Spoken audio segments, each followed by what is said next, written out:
thought both teams really fought hard. I was very impressed with how well Texas Southern got out of the gate. We weren't making the best of shots, but we were sparing well, so we kept ourselves in the match. Through 5 frames, they were really the better team. They were ahead, and they were the better team through the first match. They made some key mistakes that we capitalized on by just converting spares and getting a few strikes. So that was really the turning point in the match. Winning that first one, I knew where our lane play plan would be better and better as we went on throughout the other matches. So it just was a relief to get out of the gate. We knew that they would have to beat us twice in a row, which is a tough order, for sure. For the 2 players, now heading to St. Louis, what does that mean to you to get to earn that opportunity here in front of your home crowd? I'm still speechless right now, but it's just a huge opportunity to go to St. Louis and just to experience this, like it being my first year, and it's just I'm still speechless. I'm sorry. I can't believe that this happened. Not gonna lie. Same as Justine. I'm a freshman right now, and then to think of what this program can do in the future is pretty great. So I'm really excited for that.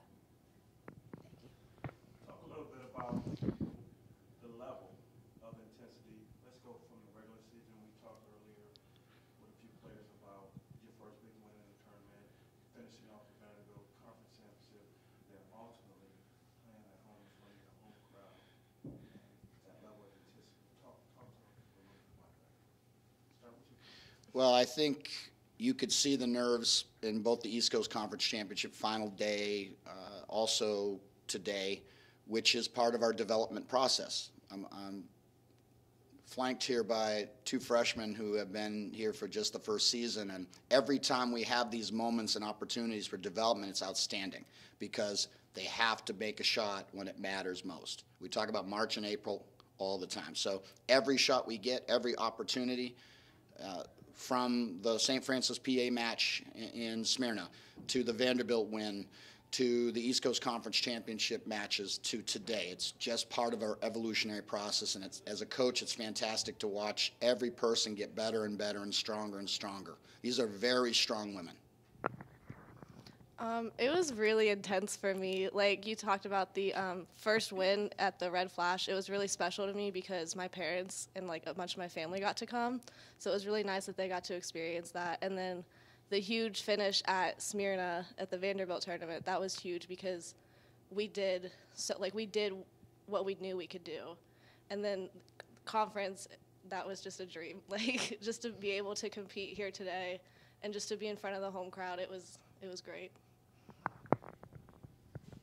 After winning in Pennsylvania, I knew what our team was capable of, and I was extremely proud of that. Coming into the Smyrna tournament, that one was really, I think that was a real eye-opener for me because we were competing against a lot of the top-ranked schools. So that really proved that we're capable of so much more, and we can compete against anybody. After today, I was really excited to see other people from, my classmates and a few of the teachers come in to support us. That was really cool, and that they got to see, how serious we take it and how much work we put in that we earned this. Coach, what do you think was the turning point in the match? You said in that first segment they were the better team initially in the first 5 frames. What was kind of the turning point that got you guys the momentum? Well, that gutter ball on a double, or actually was on a turkey, just that flipped that team on a dime. They really responded with some key mistakes after, and we saw that. We have an expression, smell the blood. So when somebody makes a mistake, we want to respond, and we did. We stayed pretty clean throughout the rest. A couple more strikes, put the match away. We got down 50 pins, got back to a tie. We have no quit. As Tyra likes to say, grind, don't stop. And that's really what we do. We fight and fight and fight, and we don't give up. And that makes us dangerous because we just don't give in. We weren't bowling very well. We started off very poorly in that second format match. That's why they got up 50. They gave it back to us. Then we said, okay, no, you have a little more pins. So but we never gave up. So Hansen throwing that strike in the 11th frame tied the match. And she's done that over and over and over again. That's why I'd moved her. You saw we had a lot of rotations, a lot of anchors throughout the day, and that's what we do. We just keep fighting. We find a way to make it work. Coach, now you prepare to go to St. Louis where anything can happen. We talked about this earlier. Yes. Double elimination format, anything can happen. How do you prepare for that during now? Well, tomorrow morning. We celebrate today, and then we get back to work. They have homework to do, and we go tomorrow morning and work our butt off. We have one day off. We'll be on the lanes practicing Monday, and I think Tuesday is now a travel day. I'll find out in a couple hours on all of those key components. But we do what we do. We talked about this before. If we are fortunate enough to move forward, we will practice on Saturday. Everybody knew that. The same with the East Coast Conference. They knew during spring break we would be training. That's what we do, blue-collar work.